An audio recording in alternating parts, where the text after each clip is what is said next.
Welcome to A Case for America. I am Austin Hepworth, an attorney, and here with Michael Hepworth, numbers database guy. We love talking about America, and we feel strongly that America is a blessed land, a place that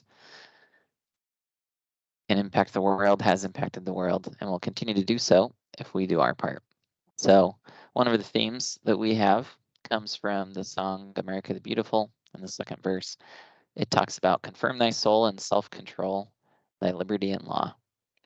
We believe strongly that America is what it is because of a proper balance between personal responsibility, morality, and also law. We feel that law is necessary to create a state of liberty, which we define as the optimal conditions for human progress. And that place of liberty exists between anarchy and tyranny, where anarchy is a situation of no law and just the strongest individual's control, versus the situation of all law, where law dictates everything. And liberty is the balance in between the two. It takes law to pull us out of the state of anarchy, but it takes balance and individual morality and responsibility to keep us from tyranny. Here in America, we have the opportunity to kind of be the authors of our own destiny, you could say, as to what happens. We have a law in place that will enable us to enjoy the blessings of prosperity and of human progress if we choose to hold to our morality. And so we talk about different things in A Case for America, highlighting this balance, highlighting these principles. And today we're going to talk about a little bit more from the First Amendment with the right to assemble. The First Amendment includes the right to assemble and petition the government for redress of grievances. This is often a principle that honestly doesn't come up a ton in court cases. It doesn't come up extensively in discussions about rights because it's one that is very fundamental to our way of life and that is fairly sacredly held on to, where people have not necessarily walked away from their right to assemble or petition the government for a redress of grievances. Typically, we would look at this as the right to go up to the legislature, talk to them, the right to go into court, the right to pursue relief from the president, and to vote, to assemble in bodies, to meet, to discuss things. Groups like the Republican and Democrat Party have formed out of the right to assemble and create groups of people, because we do know that in groups, individual power, individual thought becomes stronger. Now, again, in the balance of liberty, it's important to have situations where there's more than just an individual, but it's also important to not allow for groups and special interests to run everything. So our Constitution does have checks and balances in place. But as we look at this, one of the oft overlooked corollaries to the right to assemble is also the right to associate, to choose who we associate with, to get together. The freedom of religion implies a freedom to assemble, to associate with like-minded people, with those that believe the same as we do. And during COVID was one of the first times in recent history that we've seen a pretty express restriction on the right to assemble or associate with others.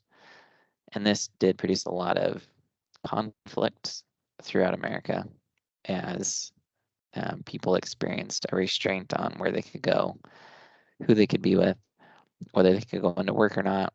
Many of these decisions weren't theirs to make, and many people became frustrated by them. And so as we look at the right to assemble and associate, I think that one very easy way to see how powerful this right is in the American economy, where businesses, individuals freely choose to associate consistently, commonly, to the tune of millions of transactions per day. These aren't overseen by the government, they're not regulated by the government, and each individual gets to decide for themselves whether it's an appropriate transaction. So in America, there's no way to fully understand the scope of how many individual transactions take place each day. But there are a few numbers that kind of give us an idea of the magnitude of how many interactions and associations America has each day.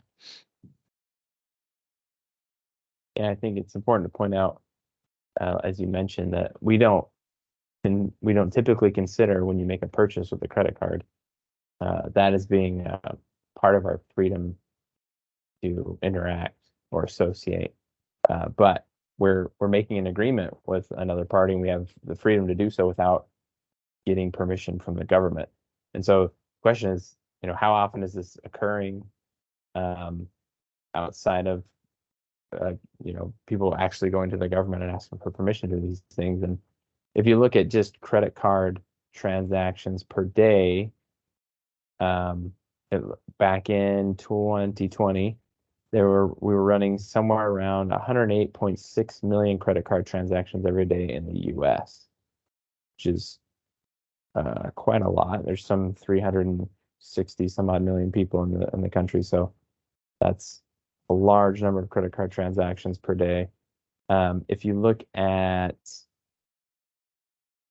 core non-cash payments, so you think debit card, credit card, ACH, and check payments, in 2018, there's about 174.2 billion of those in all of 2018, and it totaled up to about $97 trillion. So this is kind of a dollar value of the extent of our freedom of association. $97 trillion moving under the guise of that freedom. We had, let's look at payment growth here really quick. Growth of our core non-cash payments in the U.S. grew faster in 2018 to 2021 than in any other previous period measured since 2000. So it grew twice as fast from 2018 to 2021 than it did from 2015 to 2018. So not only are our interactions very frequent, at least monetarily speaking, they're also becoming more and more frequent. This freedom to associate is just increasing particularly as we're moving more to online business and digital business. Associations are just increasing, the number of associations. You can look at interactions with businesses and number of businesses in the U.S. Every time you interact with a business, you're associating with them. Their businesses are making contracts with you. They're making contracts with other businesses. And so you can look at things like the total number of businesses in the U.S. or the total number of small businesses to kind of get an idea. I think it said in 2021, it's estimated that 17 million new small businesses were formed. A small business being defined as 500 employees or less. They have, let's see, the total number of small businesses in the United States is 32.5 million, and that's some 99.9% of all American businesses. So largest proportion of businesses in America are small, 500 employees or less. And they're driving a lot of the business as far as kind of the beginnings. A lot of the big businesses in America rely heavily on the small businesses to source products and such things. And so they're driving a lot of the interactions, the associations in America. They comprise 99.9% of all the businesses. And so that freedom in America really comes into play every day for most people. Whether you're buying something, you're running a business, you are benefiting from that freedom to associate. Yeah, and I think it's real interesting to look at and understand that we have this freedom, this liberty to choose what we buy, to choose when we buy it, to decide if we want to get it today, tomorrow, in the future, save, buy on credit. And even looking at something as simple as a pencil, you go to the store and buy that. You can get one for, I don't know, 20, 30 cents, maybe cheaper if you buy in bulk. And That pencil, though, included transactions among thousands of people to get to where it is. It's something that there's metal on the pencil, there's rubber on the pencil, there's graphite, there's wood, there's paint. There's so many things that all come from different places, different people working, different people agreeing to interact together to exchange things. And amazingly, the incredible majority of these transactions take place without any government intervention at all.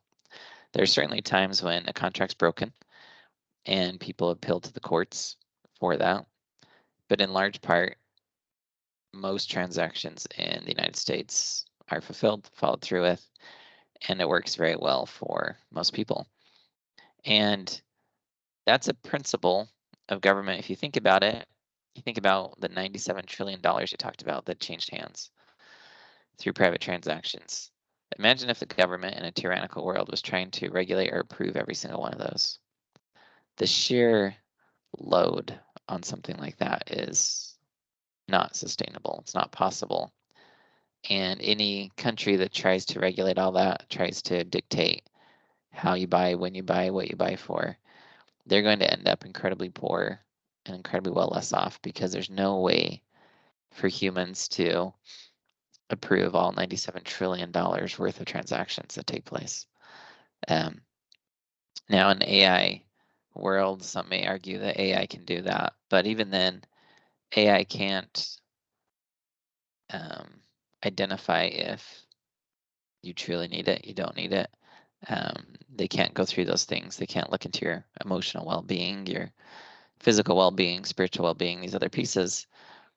And so this is an area where I believe America became very strong when they coupled the freedom of association with property rights, and they protected that and allowed people to choose when and how to exchange things.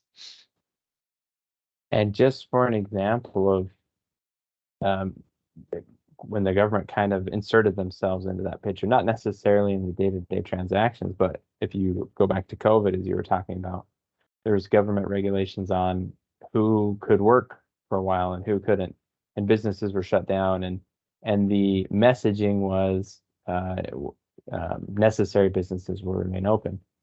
So I think for the first time in American history, that at least modern day history, people went to the store and couldn't find things on the shelves.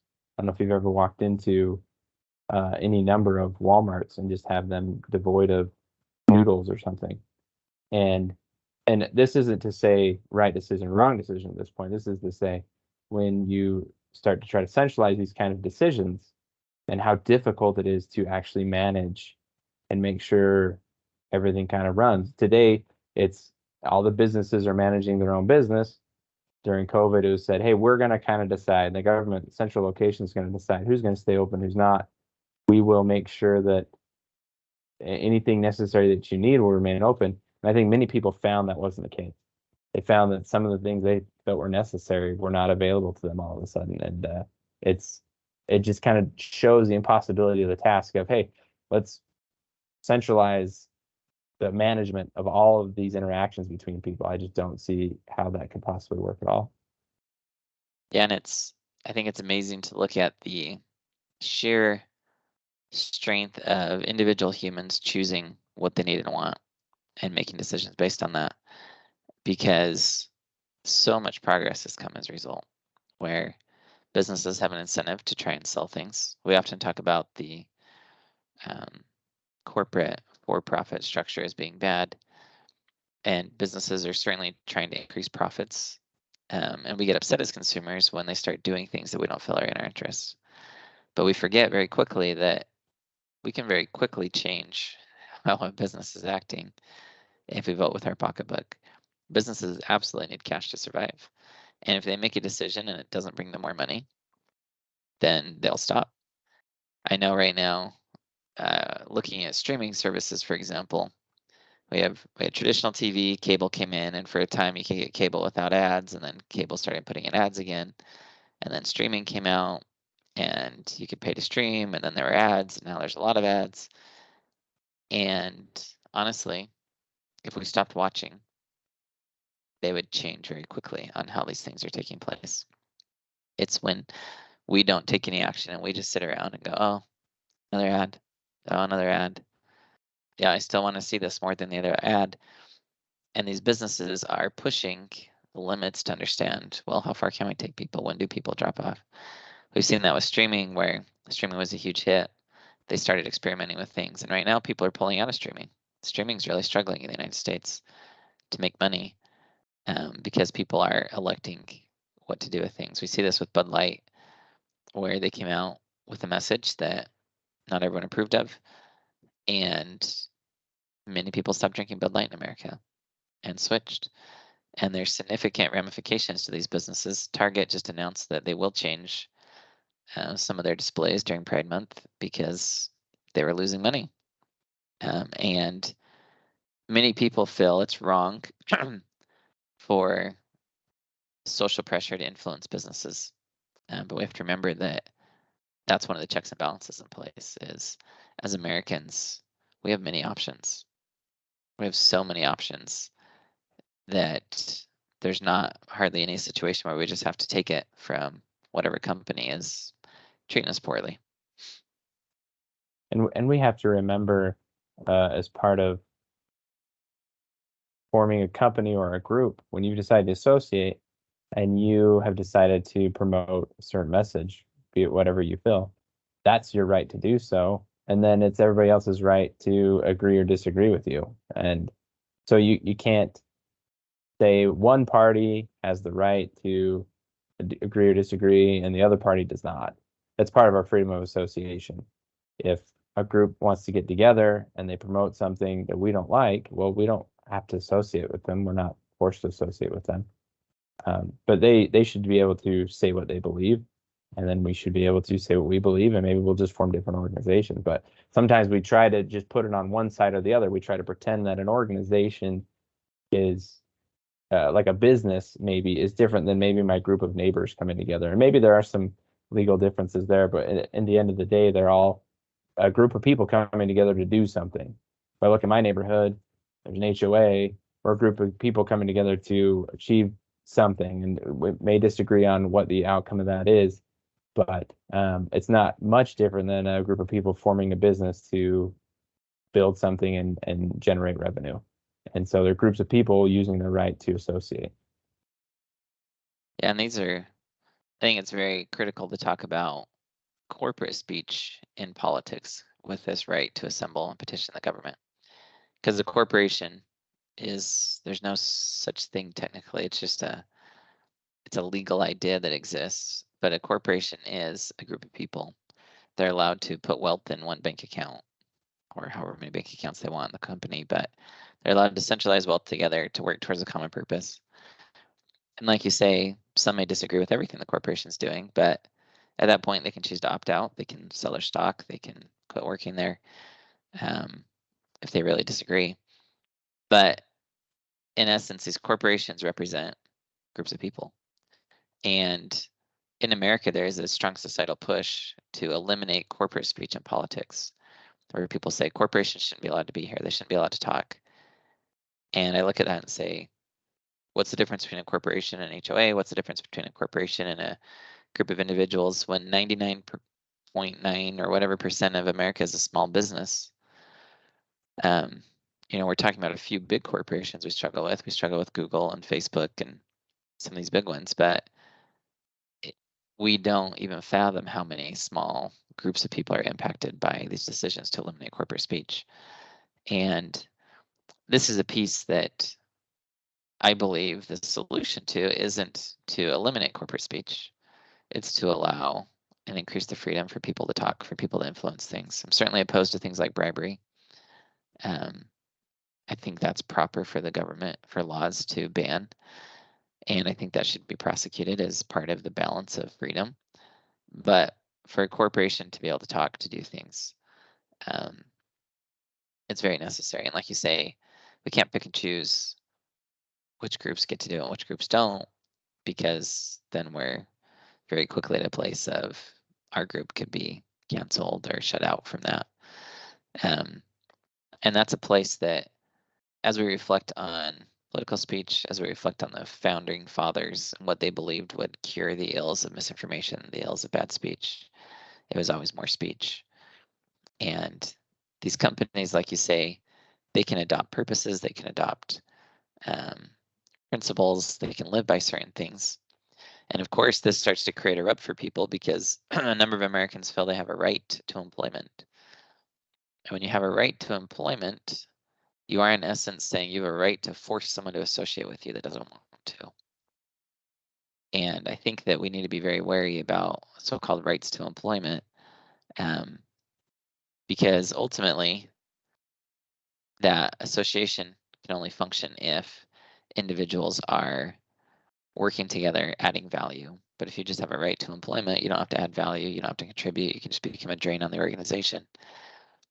And these rights to employment, in my opinion, start to really impact the freedom of association, the right to assemble, because the right to assemble necessarily means the right to exclude.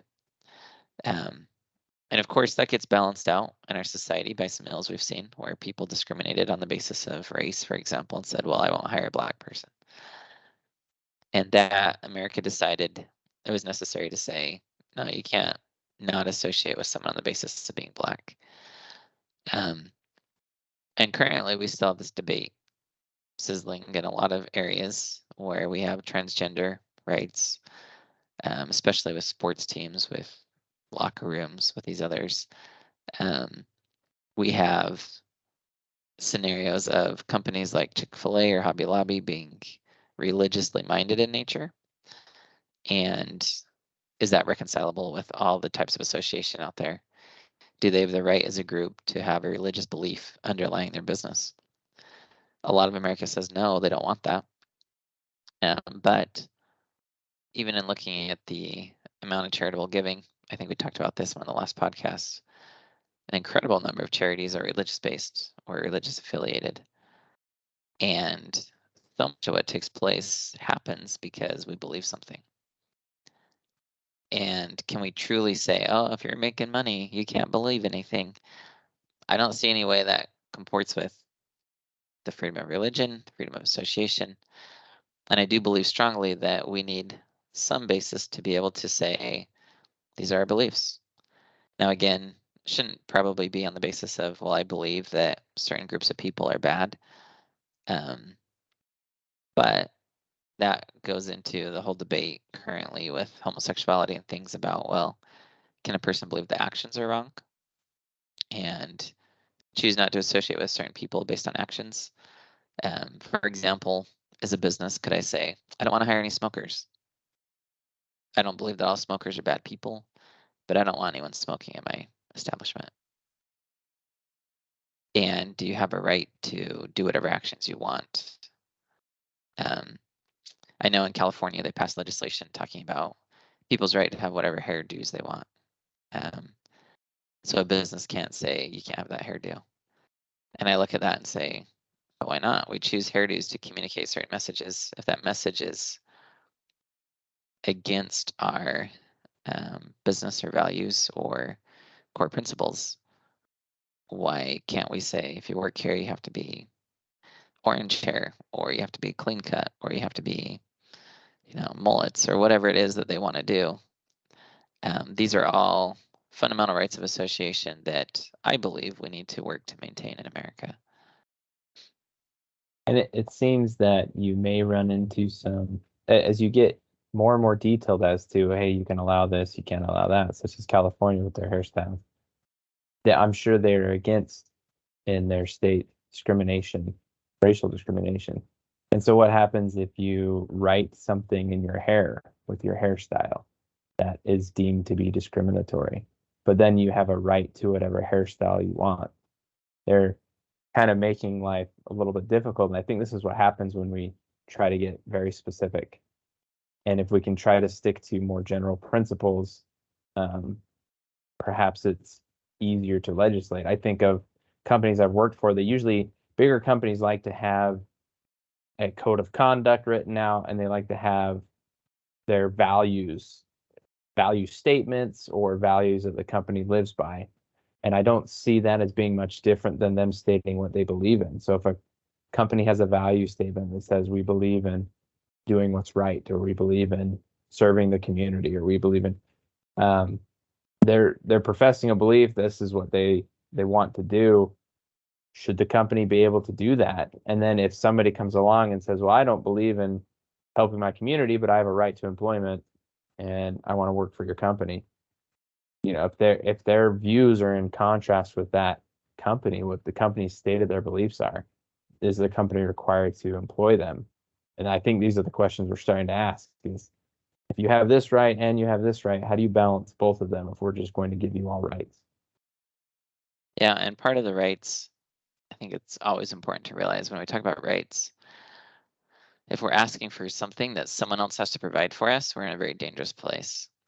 Now, granted, this is something that most conservatives don't understand, I would say. Their Constitution does spell out positive rights, or rights that have to be provided by other individuals. For example, the Constitution says that every criminal defendant has the right to assistance of counsel. And that right can only be provided if there's someone to provide it.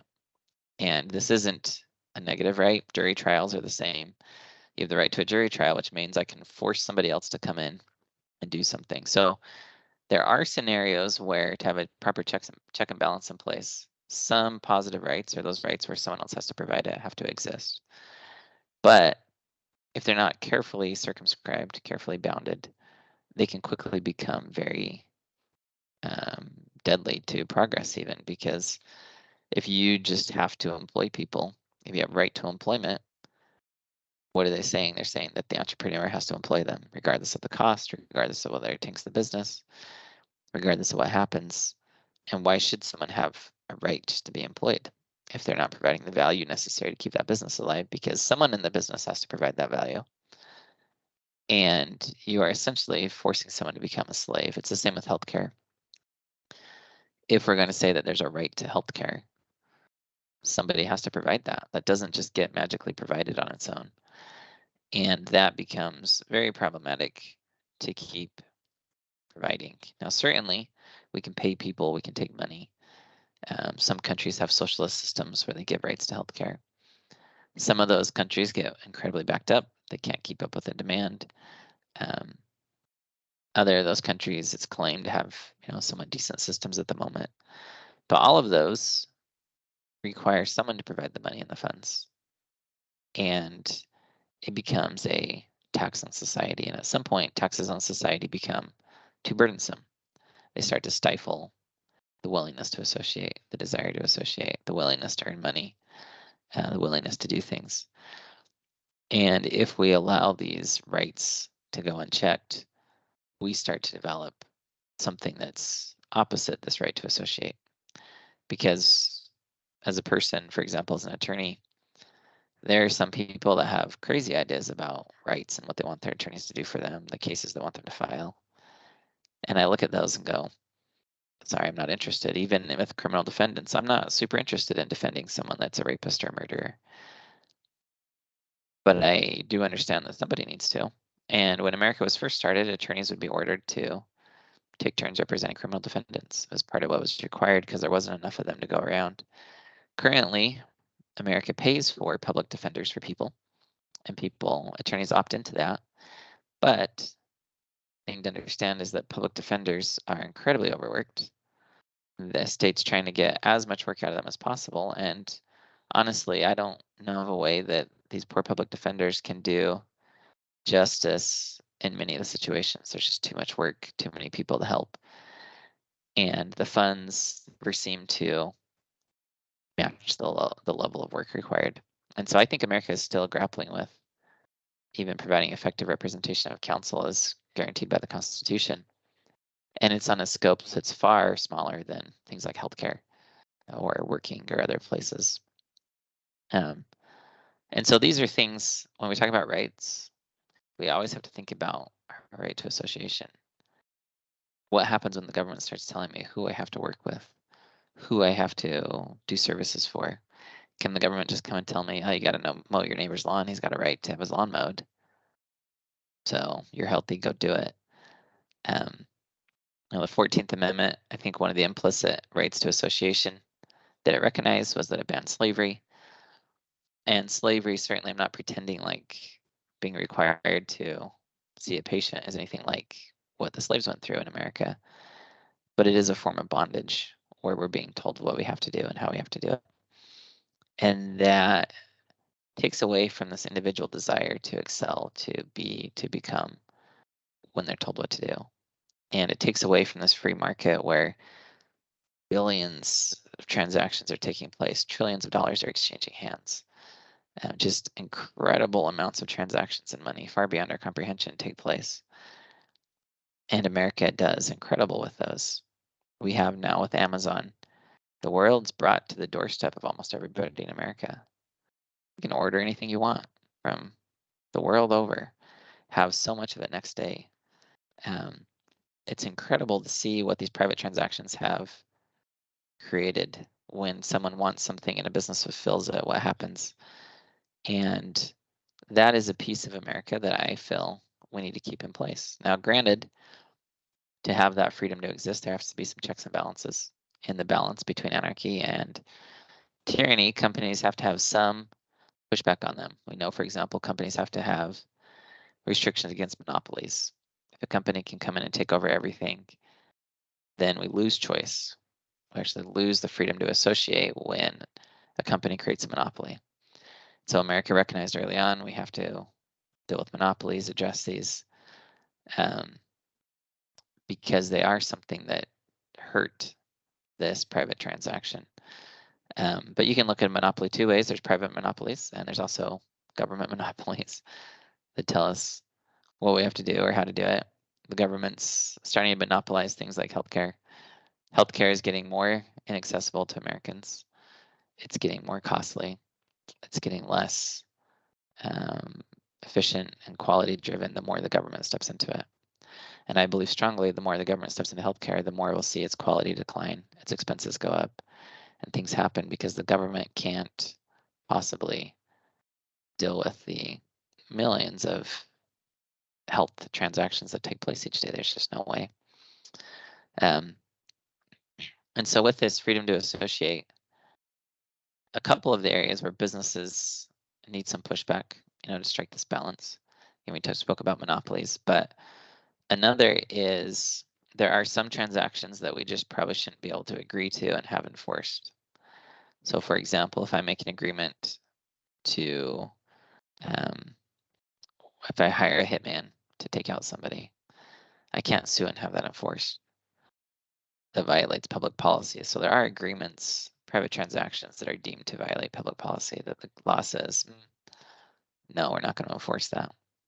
Another one that comes up often in the business world, and that's an interesting one, involves limitations on the amount of interest a business can charge. So many credit card companies can say, oh, you're in a credit card, 200% interest per day. They can set insanely high interest rates. And at some point, the laws said, we don't believe that this was fully consensual between people. There was some element of the person needed a house, they needed a place to stay. Businesses were starting to prey upon people and sneak things into fine print that people didn't understand. And so many states have imposed limits on usury. I don't personally fully accept that they're all entirely necessary to have the right balance in place. But it is something I have seen where I remember I went to court one time and there was a client that had something like a 70% interest rate in their contract or something like that. Really high. And the attorneys were discussing with the judge Utah's limits on interest and when it kicks in. And the judge was kind of laughing and he said, well, he goes, don't worry about briefing me on those cases. He says, I know the cases very well. He says, I just finished a trial where the interest rate was so high that it accrued over $1 trillion in interest. And this is something that, again, you look at, well, someone signed up for that. Should they be on the hook for $1 trillion? Or is there something else happening here? And if you delve into contracts a little further, you ask questions about a company like Google. Can Google sell you a computer and then just put in their fine print somewhere that they can turn on the camera whenever they want to? Or do they need to disclose that to you so you can make that decision? Or should it be banned? And we're currently in society grappling with some of these concepts because some of these large organizations start to obtain quite a bit of power, influence, invasion of privacy, whatever people want to call it, by simply putting something in fine print. And we don't read it. Now, should we read it? Maybe. But this is an area where we need to explore the principles of what's the proper balance. And I think you've brought this up in the past where we discussed contracts and how lengthy they're getting and how technical they're getting and how difficult it would be for an average person, even a smart person, to be able to go through and read a contract and understand it, understand all the implications it might have on their life. And how much freedom do you have if you're in positions to agree to things that you couldn't comprehend or you're not trained to comprehend? It certainly raises a lot of questions about, is this something that we should look at tackling with legislation? Can we tackle it with legislation? But contracts are certainly, I think, the thing that's causing the angst here. It's, hey, it would be nice if they disclose it and then they say, hey, we did. It's on page 103, section 2, in the small print. It says right there. And you're like, well, I just needed that email account to get my power turned on. So I signed up real quick and accepted the terms. It's an interesting discussion about how we can properly handle those kinds of things. Yeah, it is. And I think this will be an ongoing discussion because, again, in the balance realm, from a principle perspective, I do believe there are some methods of intervention or law that may be necessary to help to address some of these things. But we have to be extremely careful because if there becomes too much law, we quickly get thrown out of balance. And we still have to maintain this aspect of being responsible for what we're agreeing to. Maybe we need to do the pain of reading the terms and conditions. I know it's interesting actually to watch Google and Facebook. I watch these updates to their terms and conditions, and many of them say we've made it easier to read. Because what they know is at first they hid everything and made it very difficult to understand. But that created a lot of frustration, people asking the government to step in and help. The government hasn't fully done that, but they're feeling the pressure. Our responses and things are putting pressure on them. They are actually working to make their contracts easier to understand. Google actually has really simplified their agreement. It's pretty amazing to me how much work they've put into trying to make it more accessible to people. Because they know there's a principle that if you don't self-regulate, the government will ultimately regulate at some point. And these companies, many of them are starting to self-regulate on these things more as we as Americans raise these issues, voice these issues, talk about them. Another area where the law has taken different positions on with contracts are, can you sign someone up for something forever? Or do they need freedom to change their mind at some point and move on? So one of the things that happens is that when you sign an agreement, let's say you buy a hot dog at Sam's Club, or you log on to Microsoft Skype or something, you're agreeing to arbitration between you and that company for the rest of your life. For any situation that comes up, you've just waived your right to a jury trial, waived your right to be in front of a judge, and you're going to arbitrate it, any dispute that arises. And those are forever contracts. They claim that they're in place forever. They claim you can't get out of them. And it's interesting to watch how the courts have treated that. There was a religion, I believe it was in Oklahoma or Kansas somewhere, that its members signed up for life and all of its assets were irrevocably dedicated to that church. And they agreed to be part of it for life. And then some people came up and said, well, we want to leave. Can the religion say, no, you can't leave. You agreed to be here the rest of your life. And these principles play out. You look at an HOA, for example. You buy a home in an HOA, you're kind of stuck with things for your life. It's there. You could sell your house, you could try and move on, but that's only if you have the money, the options to do that, or you could be stuck. And that includes, when you sign up for life, any HOA fee increases that come about. Maybe your HOA was reasonable when you moved in, but 3 years later, suddenly they've quadrupled the fees and you're going, whoa, I need to get out of this. Your only options to move and leave. And so the law is coming down, addressing some of these forever principles in agreements. And in general, the law permits you to breach a contract or to not follow it, because they feel that you can't be forced, you can't become a slave. So if I'm a performer like Taylor Swift and I book a concert and then say, oh, I don't want to do it anymore, maybe I have to pay for the loss of money, maybe I have to pay for the ticket sales, the damages caused, but I don't actually have to go perform, because that would be a form of bondage, being forced to do something that I now no longer feel comfortable with. But again, there are pieces. This is even if you go to the actors on strike right now in Hollywood, it's one of the principles that they're arguing over, and Hollywood and the actors are still incredibly far off on, because artificial intelligence has made it so that actors can be alive forever, essentially, in movies. Computers can take the images of people and put them in any movie, any situation they want.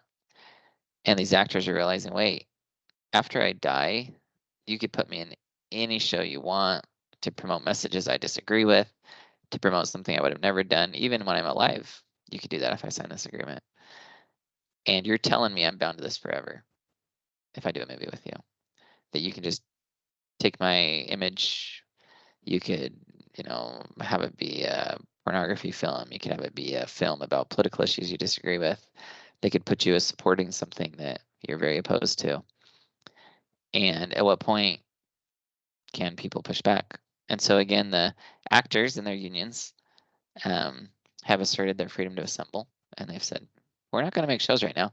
This is a pretty serious issue, and we want to talk about it with you. And that's one of the things that they're looking at in their negotiations. And I think that this is a critical piece to understand about freedom to associate, is that do things like perpetual irrevocable contracts deny that right, or do they enhance that right? And maybe the answer is both. Maybe it enhances in some situation and denies it in others. But it's one that we have to become, I believe, very educated on, to start to look at the principles, to start to look at the issues. And many courts are taking these on a case-by-case basis. They haven't articulated a general rule yet, to my knowledge, because it is very troubling to try and balance out these competing interests. Again, especially with large companies being able to just slip whatever text in they want. There's so much law, there's so much taking place that these things just go in. But coming back to the basis for this, the case we're making is that these private transactions are essential. Government regulation on them should be minimal, only the amount necessary to truly preserve this freedom to associate. And in general, the courts have agreed that the freedom to associate includes the freedom to break a contract, so long as you pay for the damages. And so for a time in America, courts wrestled with whether they'd force someone to fulfill the terms of their contract or agreement, or what they would do. And eventually America opted for what they call the efficient breach, which is to say, once someone decides that it's in their best interest to breach the contract, they can. You can't stick them to it unless, as so long as they pay for the damage they caused. And so that's what most breach of contract lawsuits are about the money necessary to make the person whole who relied on you, who did things. But as an exception to that efficient breach, there are a few places where they still enforce it, once with arbitration. There was actually a federal law passed mandating the arbitration agreements be enforced perpetually. But courts have found workarounds to that, such as with religious arbitration. There's a court in California that refused to order someone that left a church to arbitrate with that church and let them instead sue in open court. So again, some of the areas that we experience conflict in RUB. But another area to talk about real quick is with something called private member associations. These have become fairly more discussed and talked about. Some people believe that you can create a contract and just say, oh, the government has no authority over me. This includes things like sovereign citizens that believe they can file an affidavit and tell the government that they have no ability, no jurisdiction over them. They all go through extensive case law, look at things, talk about things. But I think it's important to look at some of what's happening and understand the truths and the lies associated with a lot of the conversations that take place. Generally, a private member association, you can think of something like Costco. Costco says you have to have a membership to get in here. They're private, they're not open to the public. And when a company is not open to the public, some of them claim they should have the ability to not follow all the regulations involved on stores that are open to the public. So a group may say, for example, hey, government, I want the right to only let people in here who buy a membership. And the law says, sure, you can discriminate on that basis. You can have associations that are just for attorneys, associations that are just for doctors. Those are private member associations because you have to meet a certain criteria to be involved in them. And we see those with Christian health shares, where they've risen as an alternative or another method of trying to have some health insurance in place. They're not insurance, but they're a group of people who choose to associate and share costs. But every person that joins has to follow their statement of beliefs and agree to those. And then they help support each other in their medical needs. And it's an interesting model that's grown very large. There's a fair number of Christian health shares. Some of them are huge.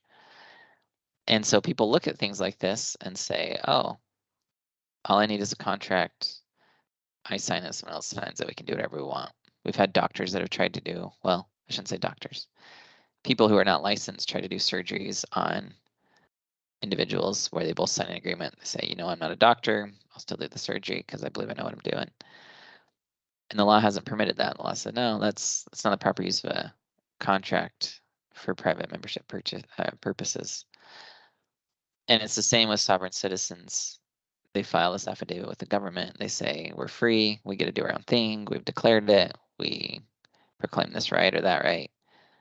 But they kind of miss the whole fact that you can never be truly free in a country unless you actually have your own land and your own jurisdiction. That's why wars like Russia and Ukraine take place, because if a country has jurisdiction over the physical land, they have jurisdiction over anybody that's on it. Any citizen of France that comes to the US is subject to US law. The US can arrest every one of them. There's nothing in place that says, oh, you're a citizen of France, we can't touch you. And it's the same for sovereign citizens. Nothing in place that says a contract can just say, oh, you can't touch me, America. Because you're on American roads, you're on American soil. And if you want to be a true sovereign citizen, you have to go stake out your own property, tell America that you're no longer a part of that, and just to say, this is my own domain. And now that's, of course, domestic terrorism, that's treason, that's a number of things when you try and take soil or land away from America. And you can expect that the government won't necessarily be happy about that response because it is active civil war. And these are pieces that people gloss over. They say, oh, contracts, I can say what I want, who I want to associate with. I can just put it in writing. And it's not entirely true. But on the flip side, courts do have some respect for private associations, some respect for their ability to not follow every regulation and law that takes place. And the federal law, for example, respects health shares and says they don't have to follow all of Obamacare because of their private nature. Things like alcohol, when America first banned alcohol constitutionally and then allowed it again, there was still 40% or so of America that chose to stay dry and ban alcohol. But groups formed, private associations that said, oh, if you're a member here, we'll only sell alcohol just to members, so we're not selling it publicly.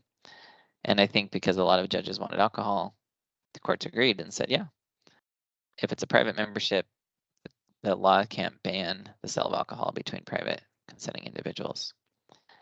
Now that's, hasn't applied to things like drugs. Drugs are still banned whether they're private transactions or not. But even in Utah, I believe through 2009, Utah operated on this private member association model for alcohol sales until the government finally changed that. But during the Olympics that were here in 2002, people had to buy a membership, become part of a private association in order to drink alcohol. And many people thought that was strange, but it was part of this work with private member associations. And so I believe that private member associations provide important aspects in American society.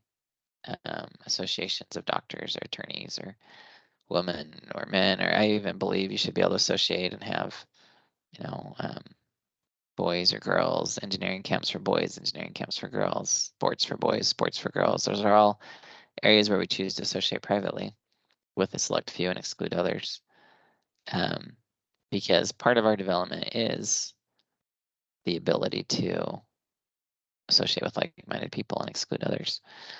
And I think it is proper for us to ask for some rights from the government where we get to choose the terms of those transactions and the government doesn't tell us how to do things. But there is a balance where we can't get out of everything with a private member association. We can't get out of laws by filing an affidavit with the government saying we're a sovereign citizen. They run contrary to all principles of government. And so there has to be a check and balance. There has to be something in place that pushes back some on an unlimited right to associate or an unlimited right to agree to anything that someone else puts on paper. And it reminds me of something that Thomas Sowell says, which is there's no solutions, there's just trade-offs. When we're brought up against these problems, we kind of have to decide what the trade-offs are. We know that we need law in order to have freedom. It's necessary to have law to have freedom. So if we can just say I'm a sovereign citizen, I'm no longer subject to these government laws, well, there goes your freedom. I mean, then everybody's a sovereign citizen, then it's just anarchy at that point. And so we have to try, as you say, find the balance between being able to freely associate to a certain extent, and then also having the laws there to maintain the order and the chaos, so that we don't just turn to anarchy, and that we can maintain our societies healthy places, safe places, that we can still associate very freely with one another. Yeah, it's a great point that if we can be a sovereign citizen, then it's just a state of anarchy and the law serves no purpose at that point. And that would collapse America. And so these aren't principles that we should support or encourage or be a part of, in my opinion. We need to look for the balance of understanding the individual has to give some ground to the community, to the greater good, in order for there not to be anarchy. There's just no way around that. And the same vein, the community has to give some respect to the individual. It can't be full community-based or full individual-based. And this is part of the balance that we try to strike. But morality-wise, I do believe it is up to us to make decisions based on what we feel is right or wrong. I believe we should be conscious about the companies we do business with to help them understand our values. They will respond if we let them know what our values are and how things go, and how we appreciate or don't appreciate what they do. And we can promote good things and discourage bad things simply by where we choose to put our dollars. And so if we don't like what Amazon does, shop on another website. There's plenty of other websites to get things. You could even look on Amazon, search it, find the direct manufacturer and buy it from them directly. There's so many ways that we can do things, and these will have impacts. They'll force change because no company can stay alive that loses revenue. And as we share about this with people, we start to understand that we have a check and balance over associations and groups as well, and that we don't have to be along for the ride. We can stand up and do things. And it's okay if it costs a little bit more. Again, this is a trade-off. Are you willing to sell your privacy for free email? Or are you going to pay $5 a month for email? What are you going to do to support your rights, the things you care about? And I believe strongly that in America, we need to get out of this notion that everything should be free. Because when we ask for something for free, we're literally trading many of our fundamental rights. If we value our rights, if we value what America's done, we have to be willing to pay for it. It's okay to pay some money for the things that we value most. And it's appropriate. It's a moral responsibility, I believe. Because otherwise, if we demand it for free, the only thing we have left to sell is our privacy, is our time, is our mind, is our soul. And we see that happening to America, where we want our free videos. We want our streaming to be extra cheap. We want so much just to consume, consume, consume. And then we get angry at the level of advertising or the invasion of privacy. But how else can they provide a service and keep it functioning without something to sell? And we've exchanged that. So everything has an exchange. If we make the exchange money, we maintain the most freedom, rather than exchanging our heart and soul. Now, granted, I say that there's certainly trades and barters we can do that can have intense freedom too. But I mean money instead of privacy, money instead of rights, money instead of our soul. Money provides a basis that can keep us in a good spot. So our encouragement to you is to think about your interactions. Every time you associate with a company, every time you purchase a product, every time you use a service, you're associating, you're exercising your freedom. And are you doing it in a way that promotes America? Or are you doing it in a way that sells more of your liberties, more of your rights, as you take things for free and ask for things for free? So we'll look forward to joining you again on A Case for America. We appreciate you being with us today. And we will have more discussions then.